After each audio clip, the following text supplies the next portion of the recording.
देखिए, आज जो टॉपिक हम आपके साथ डिस्कस कर रहे हैं, वो टॉपिक है भारतीय संविधान या भारतीय राजनीति का मूल अधिकार का सब टॉपिक है संवैधानिक उपचारों का अधिकार। आज के जितने भी जो प्रश्न हैं वो हमारे संवैधानिक उपचारों के अधिकार पर आधारित है। देखिए, इसके अंतर्गत पहला जो प्रश्न है, जब नियुक्ति वैधानिक प्रावधानों के विपरीत हो तो कौन सी रिट जारी की जा सकती है?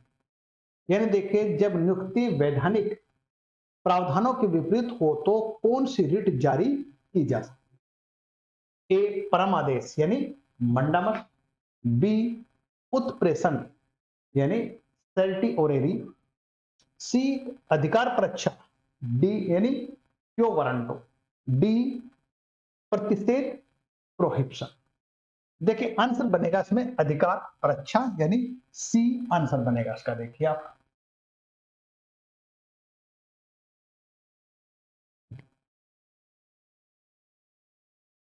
ये सी आंसर बनेगा। अब देखिए, संविधान का अनुच्छेद 32 संवैधानिक उपचारों के अधिकारों प्रदत्त करता है या संबंधित है। अब अनुच्छेद 32 में जो है 5 प्रकार की रिट का वर्णन किया गया है। पहली जो रिट है बंदी प्रत्यक्षीकरण, दूसरी परमादेश, तीसरी उत्प्रेषण और चौथी जो है वो है हमारी अधिकार परीक्षा, पांचवी प्रतिषेध। यानी समझिए, जब नियुक्ति वैधानिक प्रावधानों के विपरीत हो तो न्यायालय द्वारा अधिकार परीक्षा रिट जारी की जा सकती है। तो आंसर बना हमारा सी। नेक्स्ट, न्यायालय द्वारा सार्वजनिक पद पर हुई किसी व्यक्ति की नियुक्ति को निरस्त करने हेतु जारी की जाने वाली युक्ति युक्त संगत रिट कौन सी है? ए प्रतिषेध, बी अधिकार परीक्षा, सी उत्प्रेषण, डी परमादेश। देखिए, पहले क्वेश्चन है इसके उस बेस पे ही है। आंसर बनेगा बी अधिकार परीक्षा। देखिए, अगर अधिकार परीक्षा की हम बात करते हैं, देखिए यहां पर जो है अधिकार परीक्षा जो रिट जारी करके सर्वोच्च न्यायालय या उच्च न्यायालय द्वारा सार्वजनिक पद पर किसी व्यक्ति की नियुक्ति को निरस्त किया जा सकता है। आंसर बना बी। नेक्स्ट, रिट जो किसी भी अधीनस्थ न्यायालय या अधिकरण को उसके द्वारा अधिकार क्षेत्र से बाहर कार्य करने या प्राकृतिक न्याय के नियमों के विपरीत कार्य करने से संबंध में जारी की जा सकती है, वह रिट होती है। आंसर बनेगा देखिए इसमें ए उत्प्रेषण यानी सर्टियोरी, बी प्रतिषेध यानी प्रोहिबिशन और सी परमादेश मंडामस और डी अधिकार परीक्षा क्यो वारंट। देखिए, आंसर बनेगा इसका उत्प्रेषण यानी सर्टिओरेरी। आंसर बना हमारा ए। अब देखिए, रिट जारी करने की जो शक्ति उच्चतम न्यायालयों को अनुच्छेद 32 और उच्च न्यायालयों को अनुच्छेद 226 के अंतर्गत प्रदान की गई है। अब देखिए, उत्प्रेषण रिट जो है अधीनस्थ न्यायालय और अधिकरणों को जारी की जाती है। यानी उत्प्रेषण जो रिट है अधीनस्थ न्यायालय या अधिकरणों को जारी की जाती है। इस रिट को जारी करने का जो उद्देश्य है, अधीनस्थ न्यायालय और अधिकरणों को अपने अधिकार क्षेत्र से बाहर जाकर कार्य करने या प्राकृतिक न्याय के नियमों के विपरीत कार्य करने से रोकना होता है। तो आंसर बना हमारा ए। नेक्स्ट, उच्चतम न्यायालय द्वारा लोकहित वादों में विचरण होता है। लोकहित यानी पब्लिक बेनिफिट के लिए, यानी पीआईएल भी कहते हैं इसको। ए अनुच्छेद 19, बी अनुच्छेद 36, सी अनुच्छेद 32 के अंतर्गत, डी अनुच्छेद 131 के अंतर्गत। देखिए, आंसर बनेगा इसका सी अनुच्छेद 32 के अंतर्गत। अब देखिए, इसमें देखिए भारतीय संविधान अनुच्छेद 32 में लोकहितवाद यानी पीआईएल पब्लिक इंटरेस्ट लिटिगेशन की अवधारणा निहित है। जस्टिस पी एन भागवती द्वारा people's union for democratic rights बनाम भारत संघ 1980 एससी के बाद में लोकहितवाद को अवधारक के संबंध में महत्वपूर्ण तथ्य अवधारित किए गए। तो आंसर बना हमारा सी। नेक्स्ट, उच्चतम न्यायालय मूलभूत अधिकारों के अनुपालन के लिए कितनी रिट याचिका दायर कर सकता है? मतलब देखिए, उच्चतम न्यायालय मूलभूत अधिकारों के अनुपालन के लिए कितनी रिट याचिका जारी कर सकता है? आंसर बना देखिए इसका जो है ए 6, बी 4, सी 5, डी 3।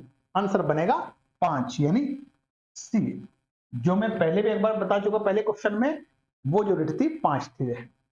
अब देखिए एक बार फिर देख लीजिए, भारतीय संविधान के जो भाग 3 में प्रदत्त मूल अधिकारों को लागू करने के लिए या कराने के लिए उच्चतम न्यायालय या उच्च न्यायालय 5 प्रकार की रिट जारी करते हैं। 5 प्रकार कौन कौन से? 1 बंदी प्रत्यक्षीकरण, 2 परमादेश, 3 प्रतिषेध, 4 अधिकार परीक्षा और 5वीं जो है उत्प्रेषण। मूल अधिकारों पर रिट जारी करने का अधिकार उच्चतम न्यायालय और उच्च न्यायालय दोनों को है। उच्चतम न्यायालय को अनुच्छेद 32 के अंतर्गत रिट जारी कर सकता है, वहीं पर उच्च न्यायालय अनुच्छेद 226 के अंतर्गत रिट जारी कर सकता है। देखिए इसका आंसर बना सी। नेक्स्ट क्वेश्चन, मौलिक अधिकारों के हनन होने पर प्रभावित व्यक्ति रिट याचिका पेश कर सकता है। यानी कि मौलिक अधिकारों के हनन होने पर प्रभावित व्यक्ति रिट याचिका पेश कर सकता है। ए केवल उच्च न्यायालय में, बी उच्चतम न्यायालय में, सी केवल जिला न्यायालय में, डी उच्च न्यायालय और उच्चतम न्यायालय। देखिए इसका आंसर आपको पता ही होगा, मैंने पहले भी डिस्कस कर चुका हूं, क्योंकि मतलब जो है अगर मौलिक अधिकारों का हनन होता है तो हम जो है तो सर्वोच्च न्यायालय अनुच्छेद 32 के तहत, उच्च न्यायालय अनुच्छेद 226 के तहत अपनी यह रिट मतलब याचिका पेश कर सकते हैं या फाइल कर सकते हैं। इसमें देखिए आंसर बनेगा डी। अब देखिए संविधान के, मैं पहले बता दिया, संविधान के मतलब जो है अनुच्छेद 32 के अंतर्गत उच्चतम न्यायालय, 226 के अंतर्गत उच्च न्यायालय किसी भी व्यक्ति के मौलिक अधिकार के उल्लंघन पर रिट याचिका प्रस्तुत की जा सकती है। रिट क्षेत्र दोनों न्यायालयों को प्राप्त है, इसलिए यह पीड़ित व्यक्ति पर विकल्प है, यानी पीड़ित व्यक्ति को विकल्प है, वह अपनी याचिका चाहे तो उच्चतम न्यायालय और चाहे मतलब जो है उच्च न्यायालय में प्रस्तुत कर सकते हैं। आंसर बना डी। नेक्स्ट, अनुच्छेद 32 के अंतर्गत उच्चतम न्यायालय का मूल अधिकार क्षेत्र है, यानी अनुच्छेद 32 के तहत उच्चतम न्यायालय का जो मूल अधिकार क्षेत्र है, ए केवल मूल अधिकारों को, केवल नागरिक अधिकारों को, सी केवल विधिक अधिकारों को, डी मूल अधिकार तथा अन्य प्रयोजन के लिए। आंसर बनेगा इसका ए, यानी केवल मूल अधिकारों को। अब देखिए अनुच्छेद 32 के अंतर्गत जो है उच्चतम न्यायालय को मूल अधिकार क्षेत्र केवल मूल अधिकारों को लागू कराने तक का है। अनुच्छेद 32 को संवैधानिक उपचारों का अधिकार भी कहते हैं। अनुच्छेद 32 सब कॉलम 2 में यह व्यवस्था दी गई है कि न्यायालय भाग 3 में वर्णित मूल अधिकारों को लागू कराने के लिए आवश्यक निर्देश, आदेश या रिट जारी कर सकता है। इस संबंध में न्यायालय को 5 तरह की रिट जारी करने का अधिकार है, जो मैं आपको पहले बता चुका हूं। बंदी प्रत्यक्षीकरण यानी हिबियस कार्पस, परमादेश, मंडामस, अधिकार परीक्षा क्यो वारंटो, प्रतिषेध प्रोहिबिशन और उत्प्रेषण सर्टिओरेरी। आंसर बना हमारा ए। नेक्स्ट, भारतीय संविधान के कौन से अनुच्छेद उच्चतम न्यायालय के असाधारण शक्ति विहित करते हैं? ए अनुच्छेद 32, 137, 142, बी अनुच्छेद 32, 136, 142, सी अनुच्छेद 136, 137, 226, डी 226, 137, 142। देखिए आंसर बनेगा इसका बी, यानी अनुच्छेद 32, 136 और 142, यानी 142। अब देखिए मूल संविधान में अनुच्छेद 32, 136 और 142 उच्चतम न्यायालय की असाधारण शक्ति प्रदान करते हैं, जो कि जो है अनुच्छेद 32 संविधान के भाग 3 में प्रदत्त अधिकारों को माननीय उच्च न्यायालय द्वारा लागू कराने के लिए उपचार का प्रबंध करता है। वहीं पर देखें अनुच्छेद 136, यह अपील के लिए उच्चतम न्यायालय की विशेष इजाजत से संबंधित उपबंध करता है। वहीं पर देखें अनुच्छेद 142, 142 देखिए उच्चतम न्यायालय की डिक्रिया और आदेशों का प्रवर्तन या प्रकटीकरण आदि के बारे में आदेश देता है। देखिए आंसर बना हमारा इसका बी। नेक्स्ट, परम आदेश रिष्ट परिवर्तन के लिए निर्गत किया जाता है, यानी परम आदेश, यानी इसके मतलब देखिए मंडामस। ए मनमानी कृत्यों को, बी आज्ञापक कर्तव्यों को, सी विवेकी कार्यों को, डी इनमें से कोई नहीं। आंसर बनेगा आज्ञापक कर्तव्यों को, यानी कि मैंडेटरी ड्यूटीज। आंसर बनेगा बी। अब देखिए भारतीय संविधान के अनुच्छेद 32, 226 के अंतर्गत परम आदेश रिट द्वारा लोक अधिकारी को उसके ऊपर विधि द्वारा आरोपित कर्तव्य पालन करने के लिए बाध्य किया जाता है, अर्थात यह अज्ञापक कर्तव्य के लिए जारी की जाती है। नेक्स्ट क्वेश्चन, पीआईएल संबंधित व्यक्ति है। पीआईएल मतलब देखिए आप जो है पब्लिक इंटरेस्ट लिटिगेशन। अब देखिए कहते हैं लोकहितवाद। अब ए न्यायाधीश भगवती, न्यायाधीश आर एन मिश्रा, न्यायाधीश वेंकट चलैया, उपयुक्त में कोई नहीं। देखिए पीआईएल से संबंधित जो है ध्यान रखिए आप जो है वो न्यायाधीश भगवती। आंसर बन गया हमारा ए, जो मैं पहले भी डिस्कस कर चुका हूं। अब देखिए लोकहितवाद या पीआईएल का उदय जो है सर्वप्रथम अमेरिका में हुआ।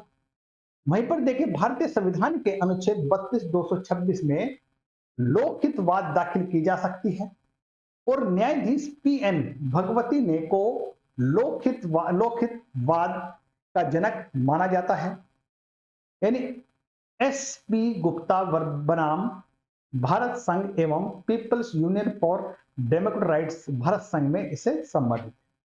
देखिए इसका आंसर बना हमारा ए। नेक्स्ट, मंडमस रिष्ट से अभिप्राय है। मंडमस देखिए मतलब जो है ए देखिए इसमें बनेगा किसी भी प्राधिकार से किसी व्यक्ति ने लोक पद धारण किया है। बी बनेगा नरसंगिक न्याय के सिद्धांत के उल्लंघन में अधीनस्थ न्यायालय की कार्रवाई। सी बनेगा लोक अधिकारी की वैधानिक दायित्वों को सुनिश्चित करने हेतु। डी अर्ध न्यायिक निकायों के निर्णय को निरस्त करने हेतु। देखिए आंसर बनेगा इसका सी, यानी कि मंडमस जो है लोक अधिकारी के वैधानिक दायित्वों को सुनिश्चित करने हेतु। अब जो मंडमस रिट जो है लोक सेवक या लोक निकायों के विरुद्ध उसके द्वारा किए जाने वाले लोक कर्तव्यों के पालन के लिए न्यायालय द्वारा जारी की जाती है। आंसर बना सी। नेक्स्ट, व्यक्तिगत स्वतंत्रता की गारंटी किस याचिका द्वारा दी गई है? व्यक्तिगत स्वतंत्रता की गारंटी जो है किस याचिका द्वारा दी गई है? आंसर देखिए इसका देखिए बनेगा हमारा ए परमादेश, बी अधिकार परीक्षा, सी उत्प्रेषण, डी हिबियस कार्पस या बंदी प्रकटीकरण। आंसर बन गया डी। अब देखिए भारतीय संविधान के अनुच्छेद 32, 226 के अनुसार उच्चतम न्यायालय उच्च न्यायालय में बंदी प्रत्यक्षीकरण हिबियस कार्पस की जो रिट है याचिका द्वारा व्यक्तिगत स्वतंत्रता की गारंटी का प्रावधान करती है। नेक्स्ट, इस याचिका के द्वारा न्यायालय समादेश दे सकता है। ए बंदी प्रत्यक्षीकरण, बी परमादेश, सी प्रतिषेध और डी उत्प्रेषण। देखिए आंसर बनेगा इसका परम आदेश यानी मंडमस, आंसर बना इसका बी। अब देखिए भारतीय संविधान के अनुच्छेद 32(226) के उपबंधों के अनुसार उच्चतम न्यायालय, उच्च न्यायालय परम आदेश यानी मंडमस रिट जारी करके समादेश दे सकता है, जबकि लोक सेवक अपने कर्तव्यों का यथावत पालन ना कर रहा हो। नेक्स्ट क्वेश्चन देखिए आपका, जब कोई लोक अधिकारी अपनी अधिकारिता से बाहर कार्य करता है तो निम्नलिखित में से कौन सी याचिका जारी की जाती है? देखिए ए बंदी प्रत्यक्षीकरण, बी परमादेश, सी उत्प्रेषण, डी अधिकार पक्ष। आंसर बनेगा बी। देखिए परम आदेश, आंसर बन गया बी। देखिए आप जो है, यानी कि जब कोई लोक अधिकारी अपनी अधिकारिता से बाहर कार्य करता है तो उसके जो विरुद्ध जो है वो परम आदेश रिट जारी की जाती है। यानी कि जब कोई लोक अधिकारी अपनी अधिकारिता से बाहर कार्य करता है तो परम आदेश रिट जारी की जाती है, जिसके तहत उक्त अधिकारी को न्यायालय द्वारा आदेशित किया जाता है कि वह अपने कर्तव्यों का सम्यक रूप से पालन करे। तो आंसर बना हमारा इसका बी, आंसर बन जाता है इसका। नेक्स्ट क्वेश्चन, निम्नलिखित में से कौन सा युग्म सही सुमेलित है? अब इसमें सही बताना आपको। प्रतिषेध याचिका सिर्फ लोक सेवक के विरुद्ध जारी की जाती है, यह नहीं है। अधिकार परीक्षा सेवर अधीनस्थ न्यायालय के, यह भी नहीं होगा। बंदी प्रत्यक्षण व्यक्तिगत विशेष के लिए उपबद्ध है, देखिए यह सही है। उत्प्रेषण याचिका श्वेत निकाय, ये रॉन्ग हो जाता है। तो आंसर बनता हमारा सी। देखिए इन रिट के बारे में मैं पहले डिस्कस कर चुका हूं। देखिए आपका जो है, अब देखिए मतलब जो है एक बार फिर थोड़ा सा हम जो है एक बार डिस्कस कर लेते रिट के बारे में। देखिए आप जो है, देखिए बंदी प्रत्यक्षीकरण क्या है? जहां किसी व्यक्ति या प्राधिकारी द्वारा अवैधानिक रूप से निरुद्ध किया गया है, तब उस व्यक्ति का कोई नातेदार, संबंधी बंदी प्रत्यक्षीकरण की या बंदी प्रत्यक्षीकरण की याचिका न्यायालय में प्रस्तुत कर सकता है तथा न्यायालय बंदी प्रत्यक्षीकरण की रिट जारी करके निरुद्ध व्यक्ति को या निरुद्ध करने वाले व्यक्ति को आदेशित देगा कि निरुद्ध व्यक्ति को सश्रेष्ठ न्यायालय के समक्ष प्रस्तुत करे। यह बना हमारा हेबियस कॉर्पस या परम या बंदी प्रत्यक्षीकरण। नेक्स्ट रिट देखिए हमारी है परम आदेश। परम आदेश का मतलब एक समझिए, हम आदेश देते हैं, मतलब इसका संबंध है। अब यह रिट लोक सेवक शासकीय अधिकारी के विरुद्ध उसके द्वारा किए जाने वाले लोक कर्तव्य के पालन के लिए जारी की जाती है, न्यायालय द्वारा जारी की जाती है। प्रतिषेध, यह रिट न्यायालय द्वारा किसी भी प्राधिकारी को कुछ करने से मना करने हेतु जारी की जाती है। उत्प्रेषण, देखिए यह रिट या इस रिट के द्वारा अधीनस्थ न्यायालय या किसी प्राधिकारी के द्वारा जारी आदेश की वैधता की जांच की जाती है। देखिए वहां पर देखिए पांचवी है अधिकार परीक्षा। यह रिट न्यायालय द्वारा किसी लोक पद धारक व्यक्ति से पूछता है कि किस अधिकार से या किस हक से वह उस पद को धारण किए हुए है। अगर कोई अवैध तरीके से कोई पद धारण कर लेता है तो उसके विरुद्ध जो है अधिकार परीक्षा रिट जारी होती है।